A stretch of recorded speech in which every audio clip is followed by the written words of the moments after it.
আসসালামু আলাইকুম, কেমন আছেন সবাই? আশা করি সবাই ভালো আছেন। আলহামদুলিল্লাহ, আমি নিজেও ভালো আছি। তবে এই যে হাট থেকে গরু কেনার পরে প্রথম ধাপ, দ্বিতীয় ধাপ কী করবেন, এবং তৃতীয় স্টেপে অর্থাৎ তৃতীয় ধাপে আপনি কী করবেন। অর্থাৎ প্রথম ধাপে আপনি হাট থেকে কেনার পরে যে কাজটা করবেন সেটা হচ্ছে কোয়ারেন্টাইনে অবশ্যই রাখবেন। তারপরে দেখবেন ওর খাবার রুচি কেমন, সেই অনুযায়ী আপনি হচ্ছে ওষুধ দিবেন। শরীরে তাপমাত্রা আপনি জ্বর আছে কিনা এই অনুযায়ী আপনি ওষুধ দিবেন। তারপরে যে কাজটা করবেন অবশ্যই হচ্ছে কৃমিনাশক করাবেন, কৃমির ডোজ দিবেন।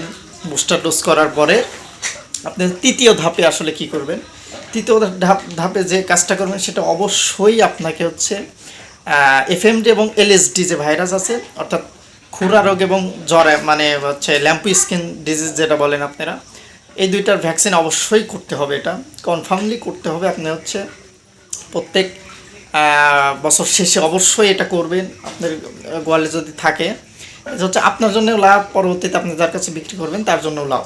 তো চেষ্টা করবেন এটা হচ্ছে কৃমি ডোজটা হাট থেকে কেনার পরে আপনারা যে কাজগুলো করবেন, অর্থাৎ প্রথম স্টেপ, দ্বিতীয় স্টেপ করার পরে এর ভিডিওগুলো দেওয়া আছে, দেখবেন। তৃতীয় ধাপে যে কাজটা করবেন অবশ্যই আপনি হচ্ছে এখানে ল্যাম্পো স্কিন এবং খুরা রোগের যে ভ্যাকসিন আছে এই ভ্যাকসিনগুলো অবশ্যই দিবেন। আসলে একসঙ্গে না, আপনি হচ্ছে এটা মোটামুটি 22 দিন পর পর দেওয়ার চেষ্টা করবেন।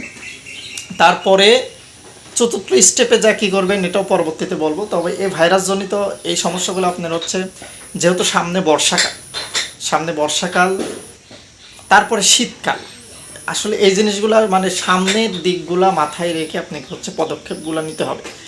এর আগে বর্ষাকালের আগেই চেষ্টা করবেন, বর্ষাকালের মুখোমুখি এসে আপনি হচ্ছে কৃমির ডোজটা দেওয়ার চেষ্টা করবেন, যাতে বর্ষাকালে যে কৃমির উৎপাদ বেড়ে যায়, বর্ষাকালে আপনি হচ্ছে কৃমির সমস্যাটা বেশি হয়। এর জন্য হচ্ছে বর্ষাকালের মুখোমুখি আপনি হচ্ছে কৃমির ডোজটা অবশ্যই করাবেন, চেষ্টা করবেন এই সময়টাতে যাতে ডোজটা কমপ্লিট থাকে। আর তারপরে যেহেতু শীতকাল, আপনি হচ্ছে আরও 3 মাস পরে দিবেন, অর্থাৎ বর্ষাকালের শেষে এবং শীতকালের শুরুর দিকে, বা শীতকালের আপনি 1 মাস পরে, শীতকাল শুরু হওয়ার পরে আপনি হচ্ছে আরেক ডোজ দিবেন, আরেক ডোজ কমপ্লিট করবেন। তাহলে যে জিনিসটা হবে, যেহেতু শীতকালে আপনার হচ্ছে গরু ঝিমায় থাকে, আর কি আমরা যেটা বলি ঝিমায় থাকে, শীতকালে গরু বাড়ে না, এটা হচ্ছে ভুল ধারণা। তবে শীতকালে গরুর হচ্ছে রোগ প্রতিরোধ ক্ষমতা বৃদ্ধির জন্য যে কাজগুলো করা লাগে, শীতের আগে অবশ্যই এই ওষুধগুলো দিবেন আপনি, এবং সেই অনুযায়ী পদক্ষেপ নেবেন যাতে কৃমিমুক্ত থাকে। এর জন্যে বর্ষাকালের আগে এবং শীতকালের, যেহেতু 3 মাস আপনি বর্ষাকালের শুরুতে দিলে দেখা যাচ্ছে শীতকাল আসতে আসতে আপনি হচ্ছে এর আরেক ডোজ দেওয়ার সময় হয়ে যায়। এর জন্য এর মাঝামাঝি, এর আগে কৃমি ডোজ হাট থেকে নেওয়ার পরে কৃমি ডোজটা অবশ্যই দিবেন। দেওয়ার পরে যে কাজটা করবেন, এফএমডি এবং এলএসডি ভাইরাস, অর্থাৎ খুরা রোগ এবং হচ্ছে ল্যাম্পো স্কিন ডিজিজের যে ভ্যাকসিনগুলো আছে এগুলো করবেন আপনি 21 দিন 25 দিন, এর মাঝামাঝি একদিন করে দিতে পারেন আপনি।